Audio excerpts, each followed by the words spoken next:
Hello बच्चों, class 12th term 1 mathematics exam के हम लोग क्वेश्चंस को डिस्कस कर रहे हैं एंड आज के इस लेक्चर में हम लोग क्वेश्चन नंबर 41 ऑनवर्ड्स के क्वेश्चंस को डिस्कस करेंगे। So let's start with question number 41। In a sphere of radius r, a right circular cone of height h having maximum curved surface area is inscribed. The expression for the square of curved surface area of cone is। तो बच्चों, आपको एक इस तरह से sphere समझ लीजिए एक आपके पास है और इसके अंदर एक राइट सर्कुलर कोन है जिसका जो कर्व सरफेस एरिया है दैट इज मैक्सिमम। तो ये आप मान लीजिए कि एक कर्व सरफेस एक कोन हमने बनाया जिसका कर्व सरफेस एरिया मैक्सिमम है। तो सपोज ये आपके पास एक कोन है, ये इसका सेंटर हो गया स्फेयर का, ठीक है।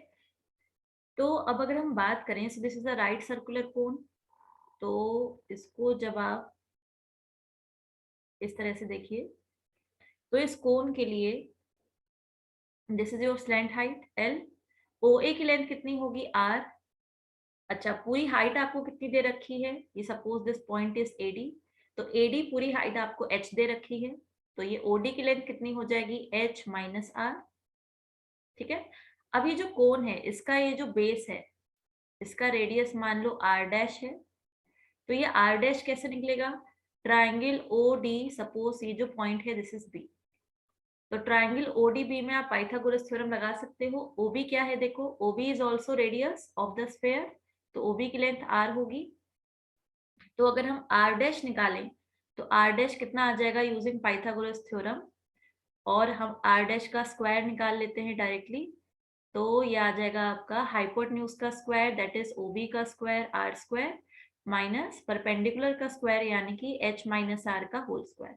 अब देखो इसमें आप A square minus B square का फॉर्मूला लगा सकते हो, तो ये आ जाएगा A plus B into A minus B, तो ये कितना आ गया H into two R minus H, और इसको हम क्या लिख सकते हैं two R H minus H square, ठीक है। ये आ गया आपका कोन के रेडियस का स्क्वायर, ठीक है। अच्छा, कोन की स्लैंट हाइट का स्क्वायर भी हम लोग निकाल सकते हैं, तो एल स्क्वायर कितना आ जाएगा by Pythagoras theorem, AD square, AD है आपकी हाइट टोटल, तो H square plus R dash का स्क्वायर, ठीक है। बीडी क्या है आर डैश, और आर डैश का स्क्वायर अभी आपने निकाल रखा है, तो ये कितना आ जाएगा two R H minus H square, तो स्लैंट हाइट का स्क्वायर आपका कितना आ गया टू आर एच आ गया।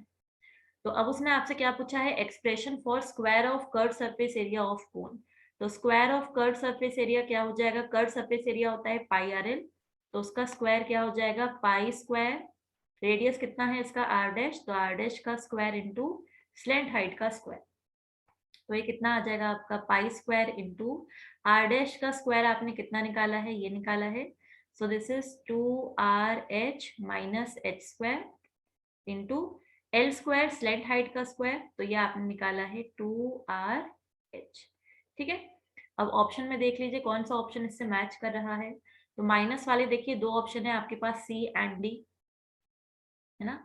तो यहाँ पे देखो अगर हम पाई स्क्वायर बाहर है ऑलरेडी, टू भी बाहर है, ठीक है, तो टू पाई स्क्वायर आर, ये जो h है इससे हम अंदर ले जाते हैं ब्रैकेट के, तो ये बन जाएगा two R H square minus H cube, तो कौन सा ऑप्शन आपका करेक्ट हो जाएगा C option.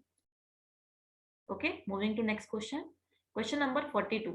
The corner points of the feasible region determined by a set of constraints are P Q R S, ये आपको कॉर्नर पॉइंट्स दे रखे हैं और ये आपको ऑब्जेक्टिव फंक्शन दे रखा है, ए बी दोनों पॉजिटिव हैं।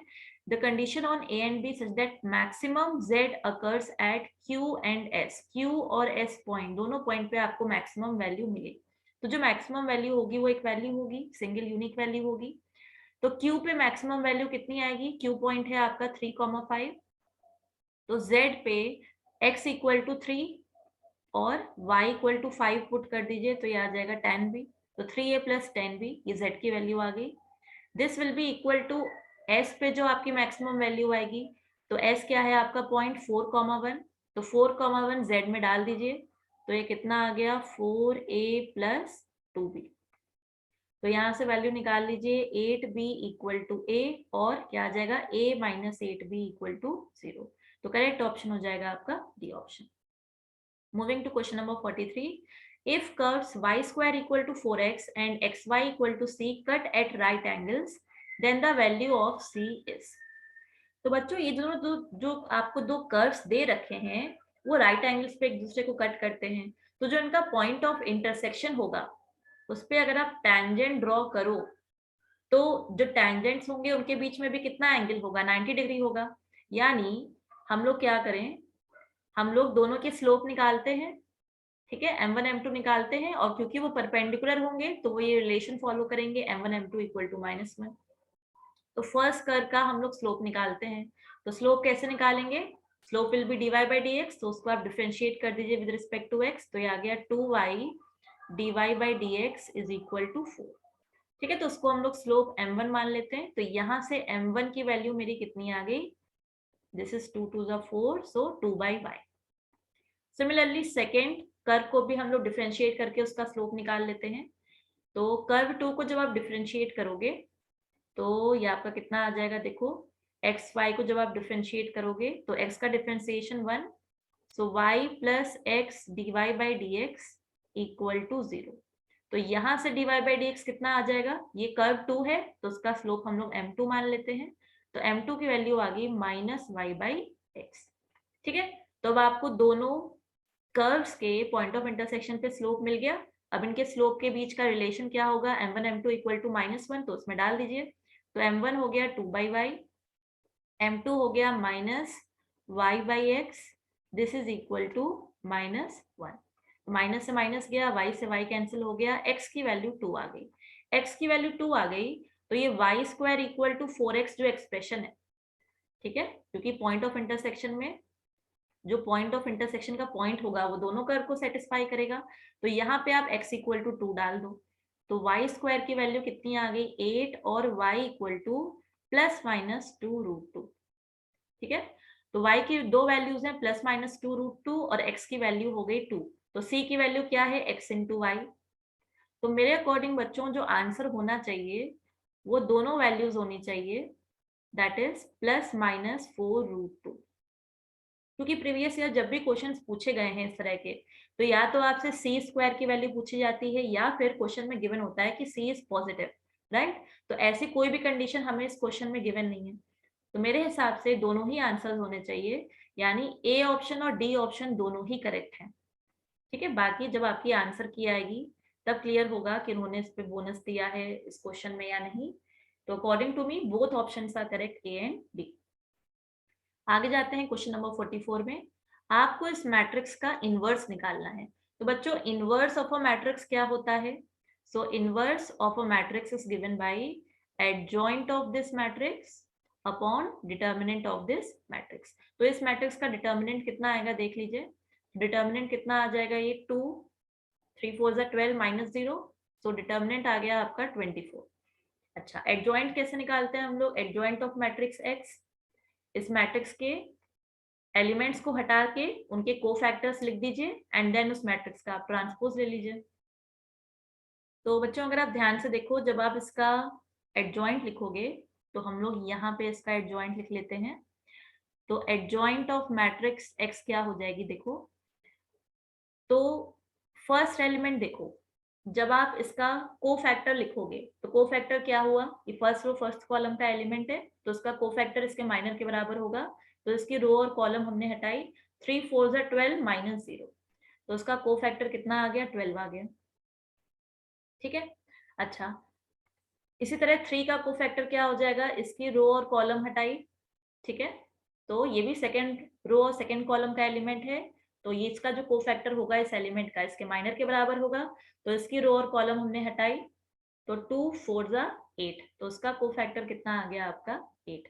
Similarly third row third column का जो एलिमेंट है इसका भी जो कोफैक्टर होगा इसके माइनर के बराबर होगा, तो वो कितना आ गया 6।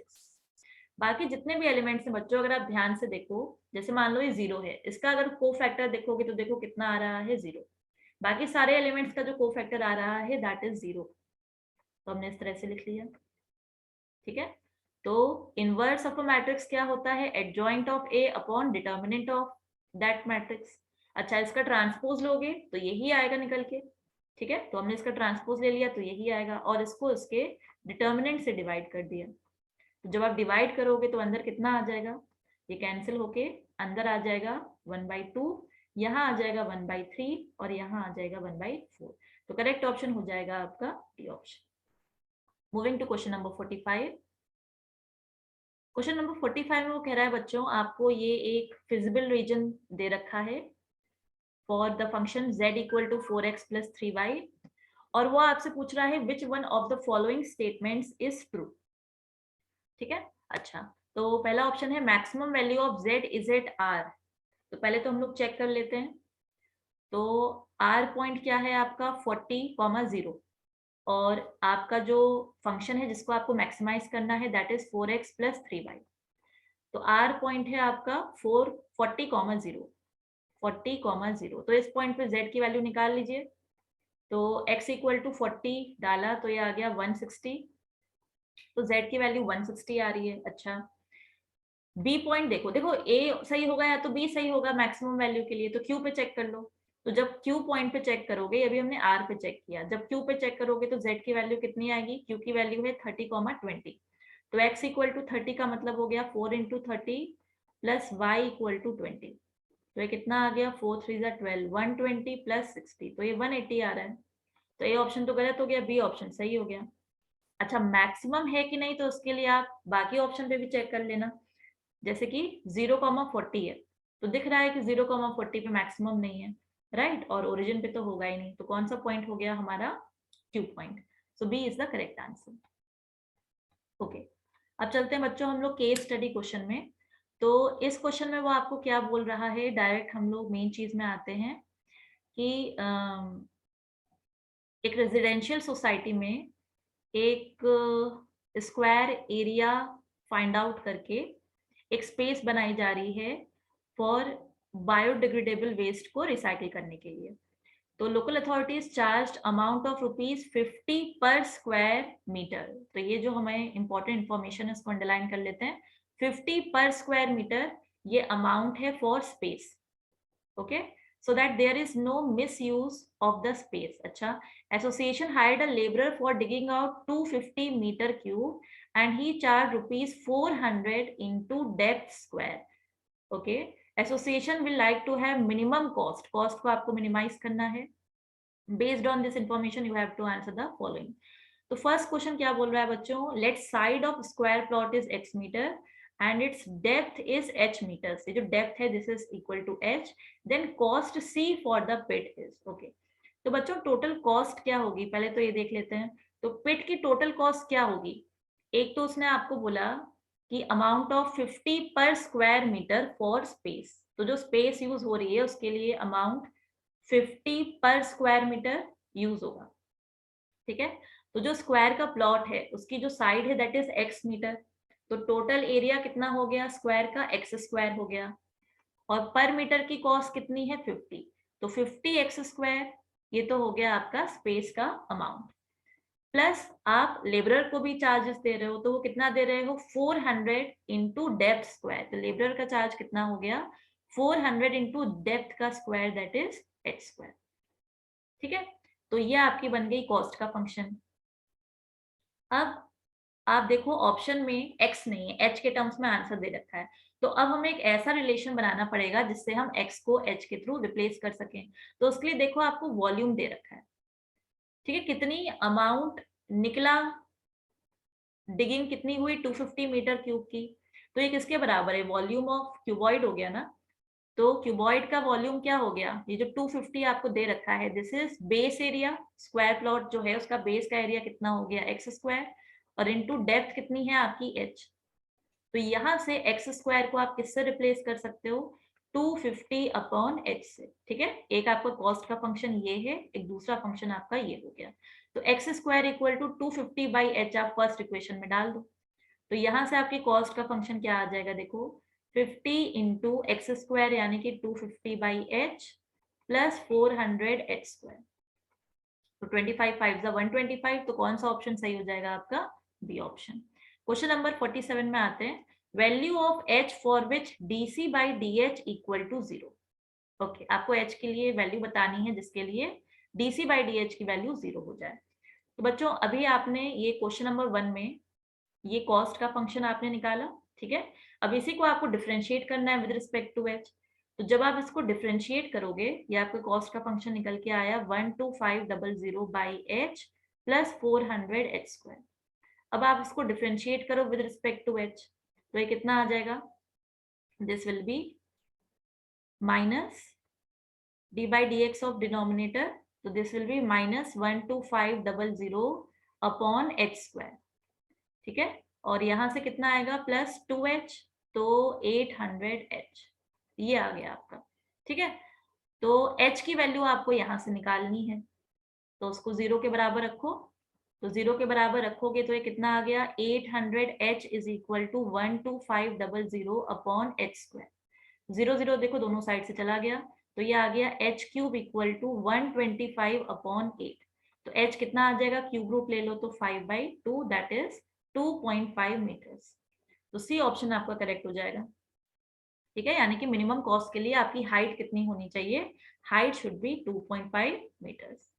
ओके, क्वेश्चन नंबर 48 में आते हैं, d2c बाई dh स्क्वायर। अब ये जो आपका एक्सप्रेशन आया था यहाँ पे, इसको आपको अगेन डिफरेंशिएट करना है विद रिस्पेक्ट टू h। तो जब आप इसको अगेन डिफरेंशिएट करोगे, या आपने एक बार डिफरेंशिएट किया था dc बाई dh निकाला था, इसी को दोबारा डिफरेंशिएट कर दो। तो जब दोबारा डिफरेंशिएट करोगे इसको, तो ये क्या आ जाएगा, देखो इसको हम दोबारा डिफरेंशिएट कर लेते हैं। तो ये आ गया d2c बाई dh स्क्वायर। ये क्या आ जाएगा, इस टर्म को डिफरेंशिएट करो, ठीक है। तो ये कितना आ जाएगा, क्वोशिएंट रूल लगा सकते हो, तो minus D by D x of denominator कितना हो जाएगा, 2h इंटू माइनस 1250 पहले से है, अपॉन डिनोमिनेटर का स्क्वायर दैट इज h की पावर 4, प्लस 800h को डिफरेंशिएट करोगे तो 800 आ जाएगा। माइनस माइनस प्लस हो गया, एक h से एक h कैंसिल हो गया, तो ऊपर कितना आ गया, ऊपर आ गया आपका 125 इंटू 2 कितना आ गया, 250 into 100 upon h cube plus 800। तो कौन सा ऑप्शन आपका करेक्ट हो जाएगा, ए ऑप्शन। क्वेश्चन नंबर 49 में आते हैं, value of x for minimum cost is, ठीक है। मिनिमम कॉस्ट के लिए आपको वैल्यू ऑफ x बतानी है। और 50 वाला जो क्वेश्चन है बच्चों, उसमें देखो आपको मिनिमम कॉस्ट बतानी है। तो मिनिमम कॉस्ट के लिए देखो हमने क्या देखा था, मिनिमम कॉस्ट के लिए हाइट कितनी होनी चाहिए, 2.5 मीटर। और कॉस्ट का फंक्शन देखो आपने ये निकाला है ना, कॉस्ट का फंक्शन आपने ये निकाला है। तो h इक्वल टू 2.5 यहाँ पे डाल दो, ठीक है। तो आपकी मिनिमम कॉस्ट आ जाएगी। तो मिनिमम कॉस्ट निकालने के लिए हमने 12500 h की जगह डाल दिया 2.5 प्लस 400 इंटू 2.5 का स्क्वायर, h स्क्वायर है यहाँ पे, तो 2.5 का स्क्वायर कितना हो गया, 6.25। बस इसको फटाफट सॉल्व कर लो, तो ये गया, ये हो गया। तो दिस इज 25 5 जा 125, ये 5000 आ गया, प्लस ये सॉल्व करके कितना आ जाएगा, सो दिस विल बी 25 4 जा 100 एंड 4 6 जा 24 2500। तो ये आपका आ गया 7500। तो टोटल मिनिमम कॉस्ट कितनी आ गई, 7500। ये आपका बी ऑप्शन आ गया। इसको क्यों किया पहले, क्योंकि देखो अब हमें, क्योंकि क्वेश्चन नंबर 49 में भी पहले कॉस्ट ही निकालनी पड़ती। अब देखो आपको मिनिमम कॉस्ट पता है, अब आपको x की वैल्यू निकालनी है, तो हम कौन सा एक्सप्रेशन यूज कर सकते हैं, हम ये वाला एक्सप्रेशन यूज कर सकते हैं, ठीक है। ये जो आपने एक्सप्रेशन यूज किया था, c equal to 50x square plus 400h square, यहाँ से आप निकाल सकते हो, या फिर डायरेक्टली ये जो आपका फंक्शन है 250 equal to X square into H, यहाँ से निकाल सकते हो, है ना। अगर हाइट मिनिमम होगी तो x की भी यहाँ से वैल्यू निकल आएगी। तो ये कितना आ जाएगा, 250 अपॉन h आपका कितना निकल के आया था, 2.5। तो यहाँ से एक्स स्क्वायर की वैल्यू कितनी आ गई आपकी, 100 आ गई। तो x की वैल्यू कितनी आ गई आपकी, 10। तो करेक्ट ऑप्शन क्या हो जाएगा आपका, डी ऑप्शन। तो बच्चों ये था हमारा मैथमेटिक्स पेपर क्लास 12। इस वीडियो में इतना ही। Thanks for watching.